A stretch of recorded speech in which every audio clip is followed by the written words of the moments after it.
l'état de droit dans la Caraïbe. S'intéresser à l'état de droit de la Caraïbe, c'est aborder un sujet sur lequel il n'y a quasiment rien en langue française. Et s'il existe des articles ou des monographies sur l'état de droit dans la Caraïbe en langue anglaise ou en espagnol, celui qui est formé à la culture juridique et politique française ne se satisfait pas de cela.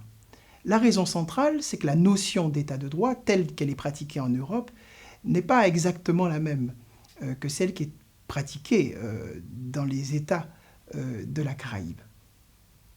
C'est une première difficulté méthodologique, c'est de reconnaître que celui qui s'intéresse à l'état de droit dans la Caraïbe s'y intéresse avec son regard, avec sa culture juridique et politique française, ce qui conduit à des évaluations qui peuvent être différentes de celles qui seraient adoptées par un Cubain ou par un Trinidadien. La deuxième difficulté de ce thème, c'est que l'état de droit renvoie à l'état, qui est un phénomène complexe et contraint par le temps, par la durée, par le format. Il n'est pas possible de s'intéresser à tous les aspects de l'état. En effet, lorsque l'on veut étudier ou présenter l'état de droit, il faut s'intéresser aussi bien au texte qu'à la pratique. Et si nous devions nous intéresser seulement au cas du Mexique, nous pourrions prendre plusieurs heures pour rendre compte à la fois des textes et de la pratique de l'état de droit. Ce qui nous amène à une autre difficulté qui est de délimiter la Caraïbe, délimiter notre champ d'observation pour ce thème de l'état de droit dans la Caraïbe. Nous n'allons pas retenir la délimitation océanique, si vous voulez, qu'utilise l'Association des États de la Caraïbe, selon laquelle, donc, sont des États de la Caraïbe tous les territoires, tous les États qui bordent la mer des Caraïbes. Je vais plutôt retenir une approche, disons, archipélagique. Je vais m'intéresser à la Caraïbe insulaire, c'est-à-dire de la pointe de Cuba jusqu'à Trinidad, et m'intéresser à ce phénomène d'état de droit, donc sur ces territoires qui sont, pour certains des territoires non indépendants, donc ils vont sortir de notre observation, nous allons intéresser principalement donc aux États qui ont la souveraineté étatique et qui sont donc indépendants. Alors, qu'est-ce que l'état de droit ? L'état de droit, c'est une notion polysémique et complexe.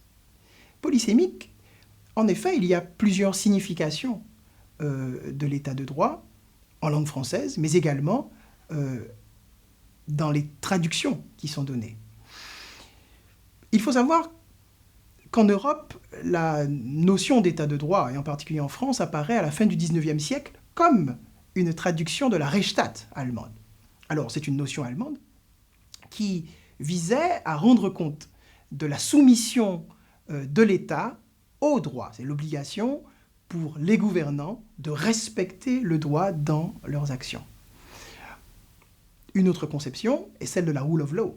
La rule of law, développée par Dicey, qui, en plus de cet aspect un peu formel, ajoutait qu'il y a rule of law pour fixer le pouvoir du Parlement, c'est-à-dire la capacité du Parlement à encadrer la monarchie et aussi à réaliser les objectifs d'intérêt général du royaume. Donc on voit qu'il y a un contenu plus matériel. La notion d'état de droit a un tel succès que les institutions internationales s'en sont emparées. Et ça a été une chance parce que ça a conduit à une certaine synthèse de ce qu'est l'état de droit. L'ONU estime que la promotion de l'état de droit fait partie de ses missions. Il en est de même pour le Conseil de l'Europe et pour l'Union européenne. Et c'est au sein du Conseil de l'Europe, à travers la Commission de Venise, qu'en 2016, on a pu dégager un ensemble de critères qui vont nous permettre de reconnaître si un État applique ou non les principes de l'état de droit. Avec Jacques Chevalier, on peut synthétiser l'état de droit comme étant un état où il y a une triple dimension, à la fois formelle, hiérarchique et matérielle. L'état de droit, c'est l'état qui agit à travers le droit. Premier élément. L'état de droit, c'est l'état qui agit à travers le droit. Deuxième élément, l'état de droit, c'est un état qui respecte le droit. Il est assujetti au droit. Et le troisième élément, c'est que l'état de droit, c'est un état où il y a un certain contenu qui valorise les droits fondamentaux, qui valorise la démocratie. Donc il y a bien 3 dimensions de l'état de droit. Alors, ces dimensions de l'état de droit, on va les appliquer à nos États de la Caraïbe. Premier principe, c'est le principe de l'égalité. L'égalité signifie simplement que l'État s'engage à respecter le droit et le respecte effectivement. Dans tous les États, les constitutions prévoient la primauté du droit, c'est-à-dire que les gouvernants sont tenus d'agir effectivement dans le respect des règles, à travers la procédure législative, à travers la procédure réglementaire. Les actes sont pris et sont imposés aux citoyens à travers le respect de règles. Deuxième élément de ce principe d'égalité en matière d'état de droit, c'est la séparation des pouvoirs.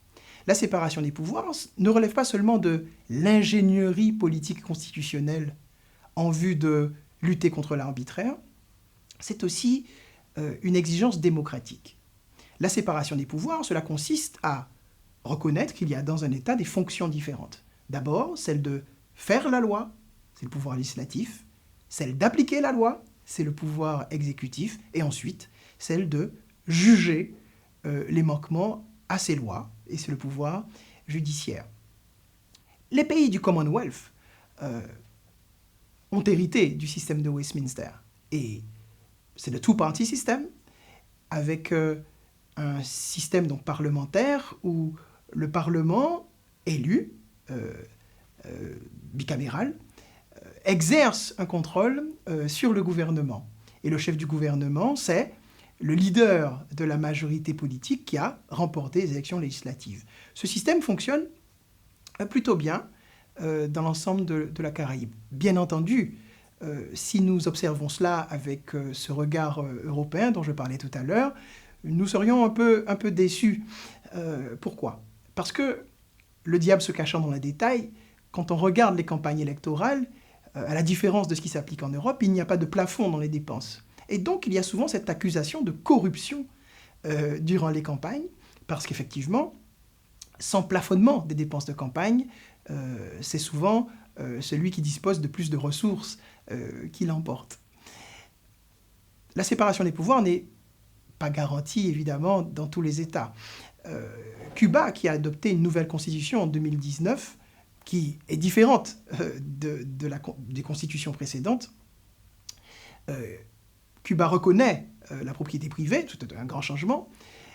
Cuba limite à 2 le nombre de mandats présidentiels successifs, mais Cuba continue à appliquer le principe du parti unique, donc il n'y a pas vraiment de pluralisme et dans la pratique, on ne va pas retrouver de véritable séparation des pouvoirs.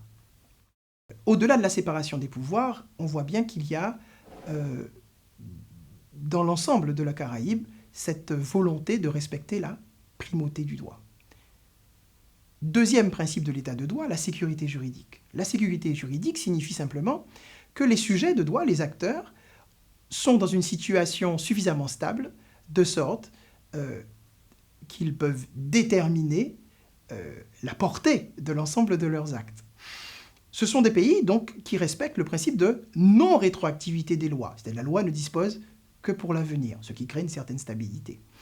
Ce sont des principes qui sont répandus dans absolument tous les États, notamment le respect de la force jugée. Lorsque le juge a décidé, il n'est pas possible de revenir sur ce que le juge a décidé. Ce sont également des États où s'applique le principe de la légalité des délits et des peines. Cela signifie qu'une personne ne peut être poursuivie et condamnée que pour des délits et crimes qui ont été préalablement inscrits dans une loi, en tout cas dans un texte constitutionnel ou législatif.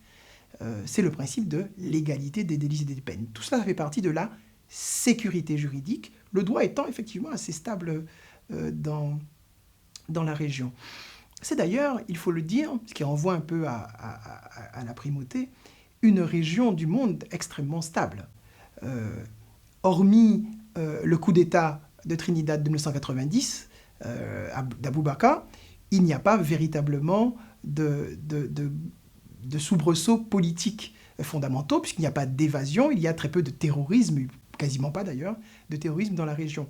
hormis ce cas particulier d'Haïti où la violence privée l'a emporté sur l'organisation de l'État. Après la primauté du droit, après la sécurité juridique, il y a le respect de l'égalité et des droits fondamentaux. Tous les États appliquent un Bill of Rights, c'est-à-dire une déclaration des droits, et même développent à l'intérieur des lois, mais aussi de la jurisprudence, c'est-à-dire des décisions rendues par les tribunaux, développent le respect des droits fondamentaux. Évidemment, ces respects des droits fondamentaux sont entendus différemment à Cuba, qui vient quand même d'une idéologie marxiste, et en Haïti, non pas que les textes ne reconnaissent pas, mais la situation d'insurrection un peu perpétuelle rend un peu difficile l'application des droits. Vous savez, cette distinction que l'on fait entre les droits virtuels et les droits réels. Il peut y avoir des droits inscrits dans une constitution, mais une impossibilité pratique de les exercer, et c'est effectivement la situation de violence d'Haïti qui empêche donc à l'État de droit de respecter vraiment les droits fondamentaux. Alors, ces droits fondamentaux sont entendus dans un contexte à la fois économique et culturel propre à la Caraïbe. La faiblesse de ces économies a pour conséquence de peu développer les droits économiques et sociaux. Ce sont des sociétés extrêmement libérales et hormis le cas de Cuba, il y a très peu de situations où il y a vraiment une aide sociale, une prise en charge publique de l'ensemble des activités d'intérêt général. Donc c'est une conception un peu différente. De même, pour l'égalité, celui qui vient du droit occidental peut être attaché à l'égalité des sexes, ou par exemple au féminisme, ou par exemple le droit à l'avortement n'est guère répandu dans la Caraïbe. Ils ont un système qui est antérieur à la loi de janvier 1975 qu'il y a en France. L'avortement a principalement un intérêt thérapeutique qui n'est pas un produit du féminisme tel que nous le connaissons. De même, en matière d'égalité des sexes, la possibilité du mariage entre les gens du même sexe est extrêmement rare, même si d'ailleurs la nouvelle constitution cubaine définit le mariage sans faire de référence au sexe, mais se contente de dire que le mariage est une union entre des conjoints. On voit là qu'il y a une évolution en matière de droits fondamentaux, mais l'égalité juridique se heurte évidemment à l'égalité réelle, puisque ces économies étant petites, il y a effectivement une captation du pouvoir par soit des familles, soit des groupes, et le principe même de l'égalité sociale est extrêmement difficile à réaliser. Dernier critère de l'état de droit, c'est la garantie des droits. Est-ce qu'il y a dans ces régimes des mécanismes qui permettent d'assujettir les gouvernements au respect du droit? Eh bien sûr, parce que d'abord, les juges ordinaires dans tous ces États travaillent et librement dans un principe d'indépendance, mais également, il y a, comme à la République de Saint-Domingue, la République dominicaine, il y a un tribunal constitutionnel extrêmement actif et qui juge la loi au regard de la Constitution. Dans les autres système de Commonwealth, c'est un contrôle diffus, il n'y a pas de juge qui est assigné à la fonction constitutionnelle. Les juges ordinaires font un contrôle régulier de la constitutionnalité des actes. Alors, à côté du juge ordinaire, il y a ce cas particulier de la Cour de justice de la Caraïbe, Caribbean Court of Justice. C'est une cour qui travaille depuis 2005 et qui a deux fonctions. Sa première fonction, c'est d'être le juge du traité de Chaguaramas, de la CARICOM, mais c'est d'être aussi le juge ultime des États qui décident de l'accepter à la place du Conseil privé de la Reine. Il faut savoir que dans la Caraïbe anglophone, après l'appel, vous avez la première instance, vous avez l'appel, et le juge ultime, c'est le Conseil privé de la Reine. Sauf pour 4 États, Belize et Guyana, la Dominique et Barbade, qui ont accepté la juridiction de la Cour de justice des Caraïbes. Il faut savoir que d'autres États ont tenté de le faire. Et en 2018, un référendum a été organisé à Antigua et Barbude, mais aussi à Grenade. Et ces deux États ont refusé d'accepter cette Cour de justice de la Caraïbe et donc relèvent encore du Conseil privé de la Reine. De même, le 22 janvier, le Prime Minister de Sainte-Lucie a annoncé qu'il allait proposer une révision constitutionnelle pour que Sainte-Lucie adhère à la juridiction ultime de la Caribbean Court of Justice. S'il fallait résumer au regard de l'ensemble de ces critères, nous pourrions dire que l'état de droit est assumé à la fois dans les mécanismes et la pratique des États de la Caraïbe, mais avec des distinctions qui sont à la fois culturelles et qui sont liées à l'histoire et à l'idéologie de chacun de ces États. C'est donc un État de droit en voie d'affermissement. C'est normal. Nous sommes face à de jeunes États qui ont de jeunes expériences. Et je voudrais terminer sur cette note de Mighty Sparrow dans une chanson de 1981 qui s'appelle Mistake That Others Make. Mighty Sparrow décrit la situation grave des années 80 dans le monde et il dit voilà, Trinidad, tu dois tenir compte, tu dois apprendre des erreurs des autres. So don't be ashamed to learn from the mistakes that others make.